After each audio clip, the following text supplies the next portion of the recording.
When Canada Post went on strike, Natasha Francis couldn't get her deliveries out. So she started doing it herself. And that got her wondering, could I get paid for this? I honestly thought let's try it, but I didn't think I would get any real hits on it. And I was really surprised that everyone is desperate, that desperate to get their stuff out.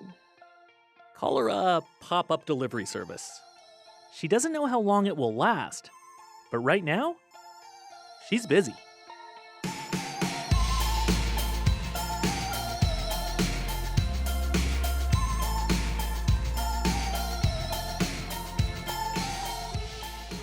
Hi, I'm Paul Havershrud. Welcome to The Cost of Living. Neither rain nor snow nor gloom of night will stop the mail, but a strike will. And that spawned a new cottage industry. Gray market mail delivery. Also today, you've heard of Freedom 55. How about Freedom 45? 35, anyone?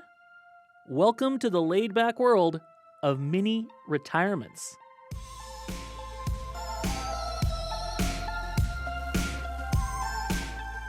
Up first, big tech is in another fight. This time it's over artificial intelligence and money. And Canada is in the middle of it.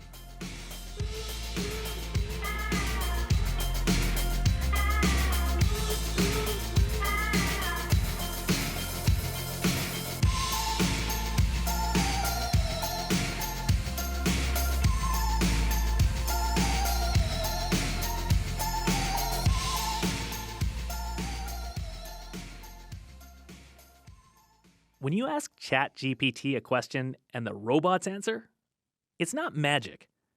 The AI models learn how to talk by looking at hundreds of millions of web pages. But they don't always ask permission. Now, Canada's biggest media companies, including CBC, are suing for copyright infringement.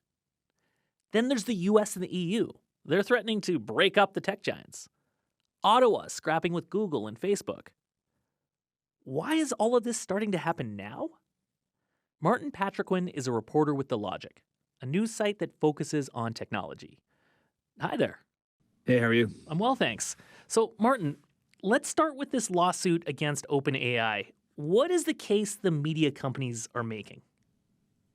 Effectively, what the media companies are saying is that in order for OpenAI, ChatGPT, to basically train its large language model, sort of the nuts and bolts behind the chatbot, it needs a huge amount of material.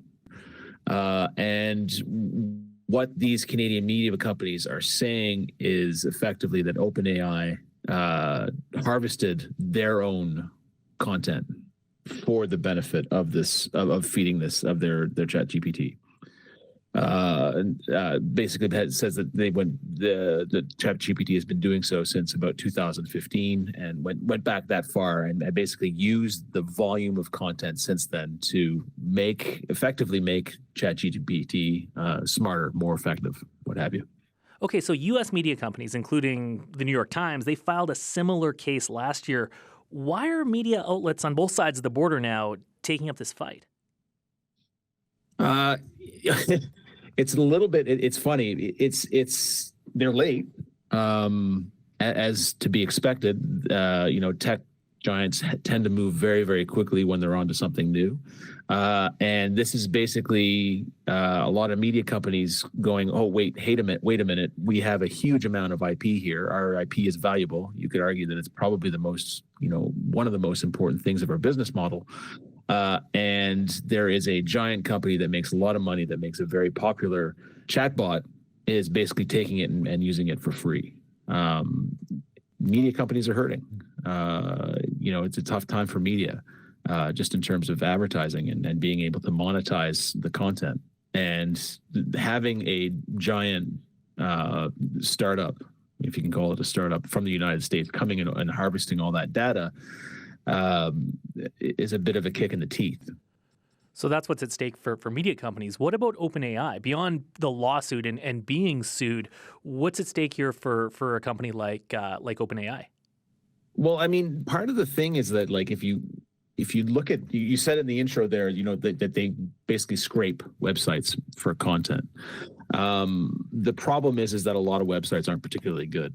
What they have, or what OpenAI has when it comes to media companies, is a lot of high quality, fact-checked content, stuff that is reliable, well written, well produced, and in all likelihood, factual. So for them to be able to avail themselves of that content is hugely valuable. If they're mandated to pay for it, it becomes a ridiculous expense. Right now, it's free. What would it be if they start getting charged? In the case of the Canadian lawsuit, it's something in the order. The lawsuit puts the cost of the content harvested by OpenAI at $322 billion, which is significantly more than the valuation of OpenAI itself. So media companies at the very least are saying, hey, we can work out a licensing deal. Why don't you chip us off some of that money, and we can all kind of benefit from what's happening here. Yeah. Martin, I'm also wondering, if you step back and look at what's happening more broadly, this isn't the only fight that's going on. We've got Ottawa in this standoff with Facebook over its refusal to pay Canadian news outlets. Facebook, for its part, has basically taken its ball and gone home and said, well, we don't want to be part of this if we have to pay. If you take those along with what's happening now with OpenAI and this lawsuit, are all these things kind of a piece? You could certainly make the argument. I mean, the Facebook situation is very, very interesting. If you remember about 4 years ago, when the government here in Canada, but elsewhere, I mean, in Australia is another notable example. When they were faced with the kind of legislation that these governments were putting forward in order, compelling them to pay for stuff, Facebook automatically, protested, but ultimately climbed down. In the case of Australia, they entered into a content paying or content sharing agreement with Australian media titles. Facebook has since completely changed, done a 180 in the sense that they are no longer interested in news. And I think that is very strategic on the part of Facebook. There is a realization on the part of the company that if they start cutting these deals with individual companies, they're going to have to do it the world over. And that's going to become very expensive. So they've sort of just given up altogether on news. It's somewhat different for Google. Google's another interesting case, and it's interesting for a different reason. Google, much like OpenAI in the case of ChatGPT, relies on quality search results. How do you get quality search results? You go through media titles, you go through media spaces. They need that, so they're more willing to enter into those content sharing deals. But the larger question of, is this part of a tech onslaught? Absolutely it is. That's the way the internet is going. That is the way our business is going. And so it's not much of a coincidence that all these things are happening at once. So you've got governments now out there around the world trying to wrangle big tech. But big tech is kind of so far proven to be fairly wrangleless. I mean, they're borderless. They're some of the biggest, most powerful companies in the world. If you look at how they work, and of course there's Mark Zuckerberg's famous line, move fast and break things. Silicon Valley kind of moves at light speed. Then you look at government regulations, they don't really move at light speed. Are governments set up to do this wrangling that they're trying to do? Possibly not, but it's pretty much the only way you can do things. We don't have much of a choice. You're right. I mean, the idea of moving fast and breaking stuff, apart from the obvious benefit of that, you get your products to market faster, et cetera, but you also keep your opponent. Your opponent will always be reacting as a result. And the OpenAI case is a perfect example. They've been scraping data already, and it's only now where you're starting to see lawsuits against it. If you think about why this fight is happening now, it feels maybe a day late and a dollar short. Like, wasn't the time to take on Google and Facebook 15 years ago? Wasn't the time to come and look at what OpenAI is doing like a number of years ago, not today? Yeah, although in the case of OpenAI, I mean, it's so fast. I mean, think about it, right? Like, I didn't know what OpenAI was like 2.5 years ago, 2.5, 3 years ago. This stuff moves incredibly quickly. So that's one thing.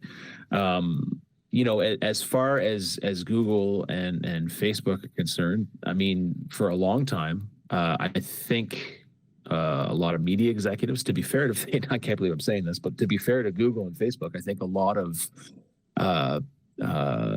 media executives, et cetera, once they realize, look, these companies are eating our lunch, it was better to sort of to co-op with them, like to go along with them, to rely on them for for content distribution, et cetera, et cetera. And it only became apparent when people started realizing the size of these companies and also the extent to which they were hurting bottom lines, that they actually reacted. And again, as you say, you're not dealing with a bunch of tech bros, you're dealing with government. Tech bros tend to move a hell of a lot faster than government.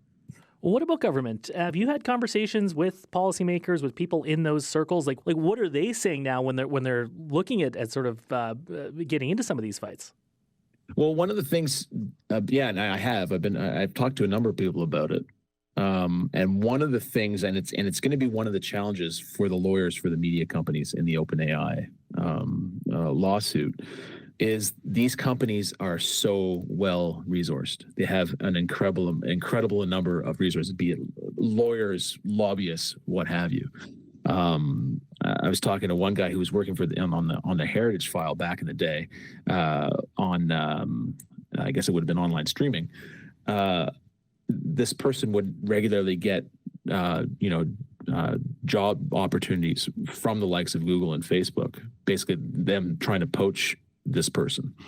And the sort of the long and the short of it was, there's one of me, there are 15 others like me working on the other side. So it just going up against that tide is extremely difficult. We think of government as this massive sort of overarching thing that is all powerful. No, the tech companies are more powerful when it comes to these types of resources. Sounds like a tough fight to pick. Thanks, Martin. Thank you very much. Martin Patriquin is a reporter with The Logic. Do you have any questions about business or economics? If you do, please send them our way and we'll do our best to answer them on an upcoming show. In the past, we've tackled everything from, is dry cleaning really worth the money? To, why do we care about GDP? So if you have a question, give us a call. Our number is 1-866-550-COST. That's 1-866-550-2678. Or email costofliving@cbc.ca.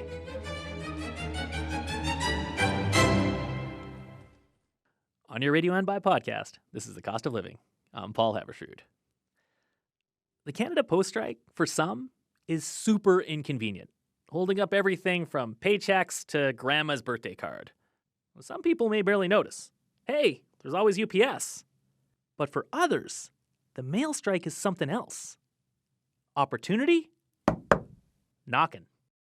Natasha Francis owns an online store in Hamilton that specializes in modest clothing, like long-sleeve shirts and hijabs.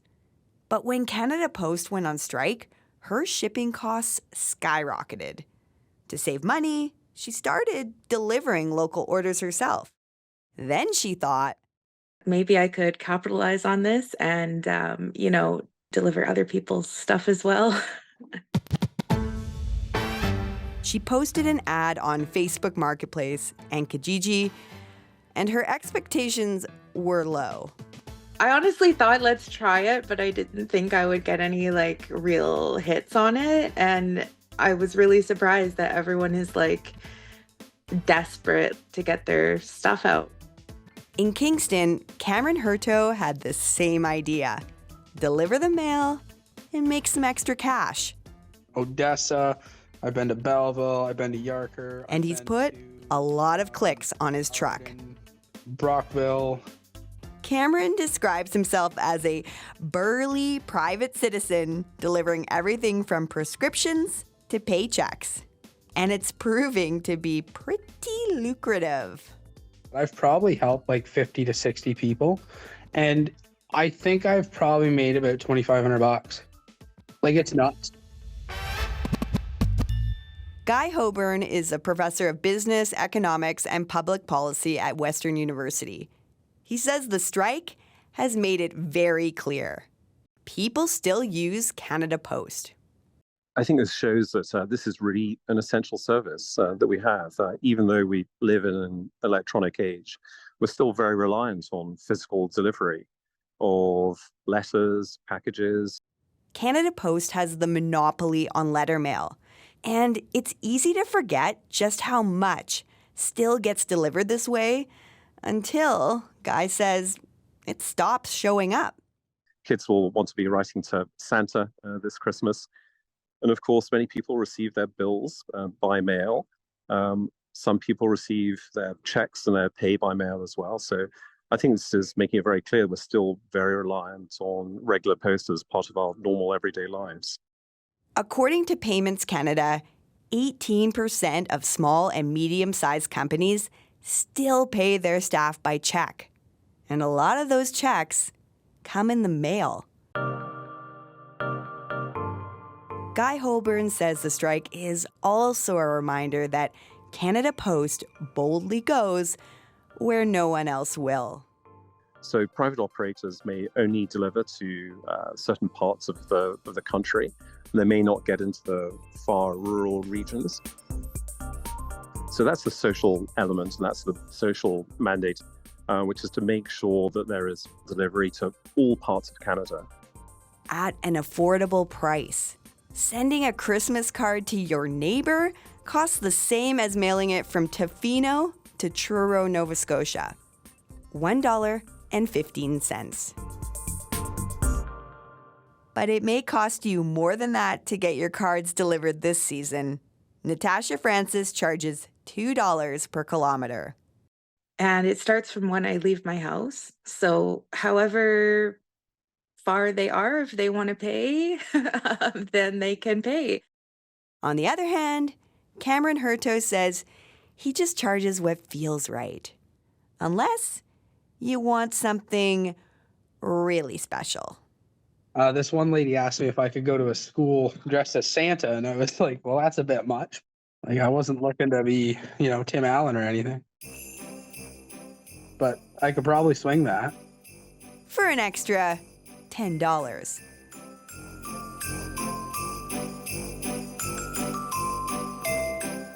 For the cost of living, I'm Danielle Nerman.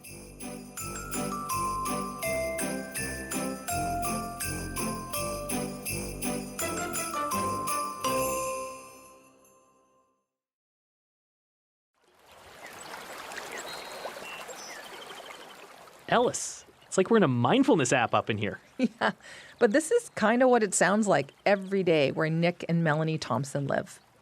So we're in one of three valleys called the Valleys of Longevity. I'm sorry, he's in the Valley of Longevity? In the Valley of Longevity, that's what it's called. They live in southern Ecuador in the Andes Mountains.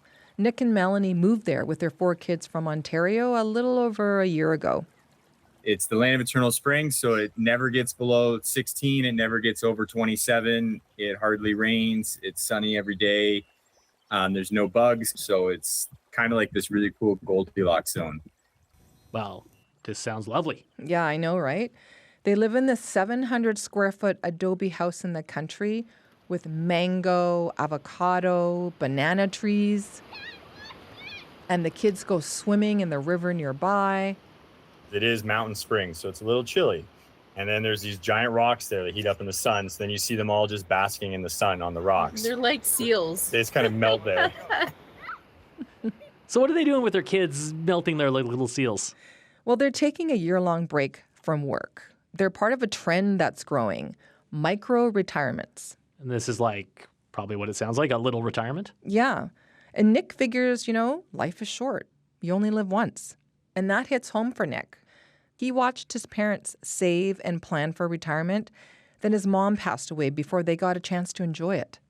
So that would really instill in me, it's like, I'm not doing that. Like, I'm not waiting till I'm 65 and can't hike a mountain to go travel the world and see things in a walker, right? It's like, I'm going to do this now when I'm fit and when I'm able to, right? And when I know I can do it, right? Not pushing things off. Like, let's do it now, right? So instead of retiring for good at the end of his career, he's making stops along the way.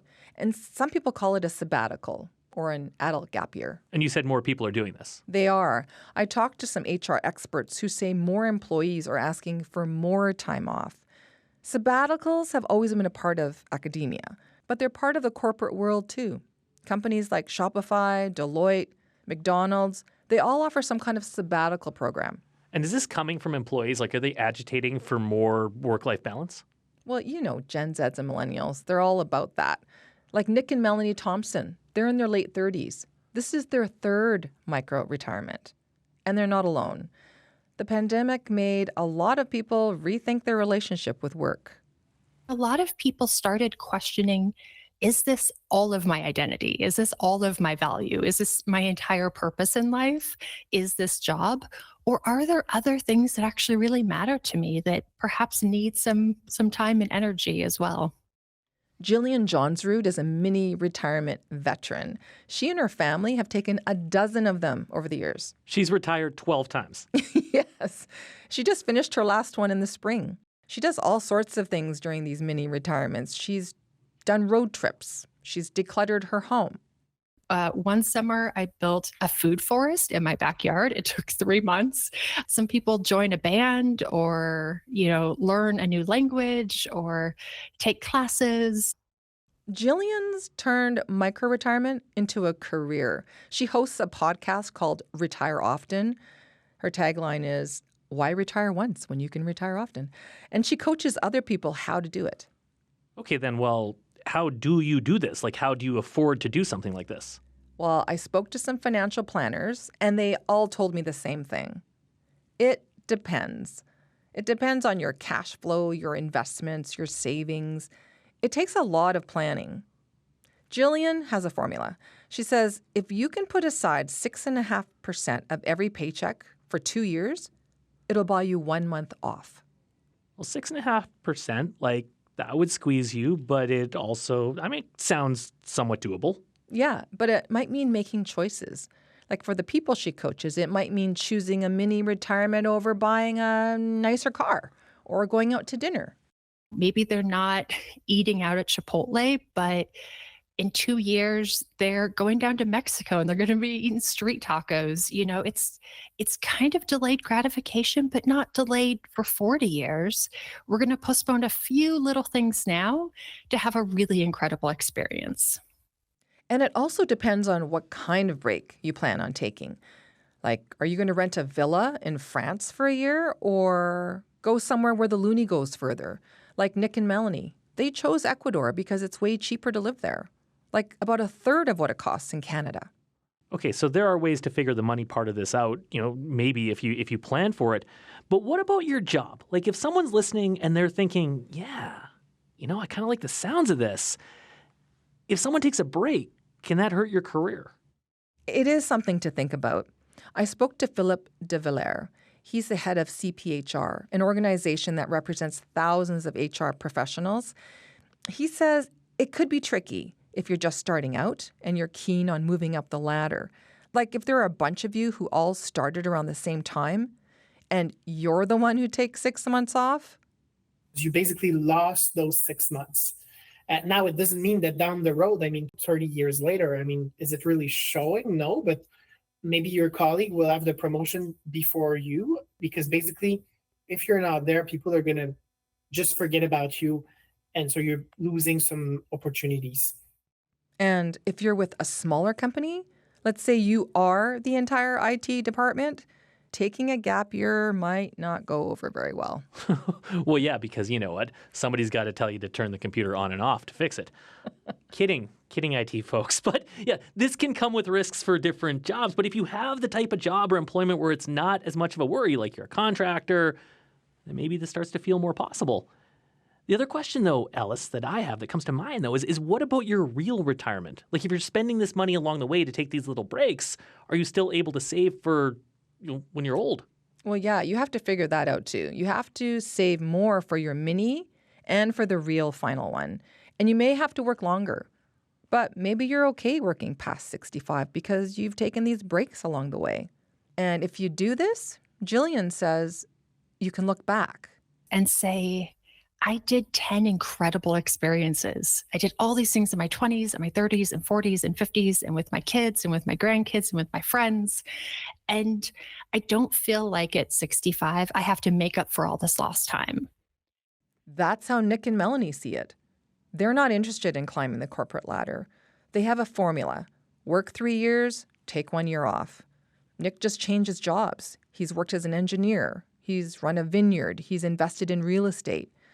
Right now, Nick and Melanie just want to spend time with their kids. And they're happy? Yeah, it's already been more than a year in the Valley of Longevity.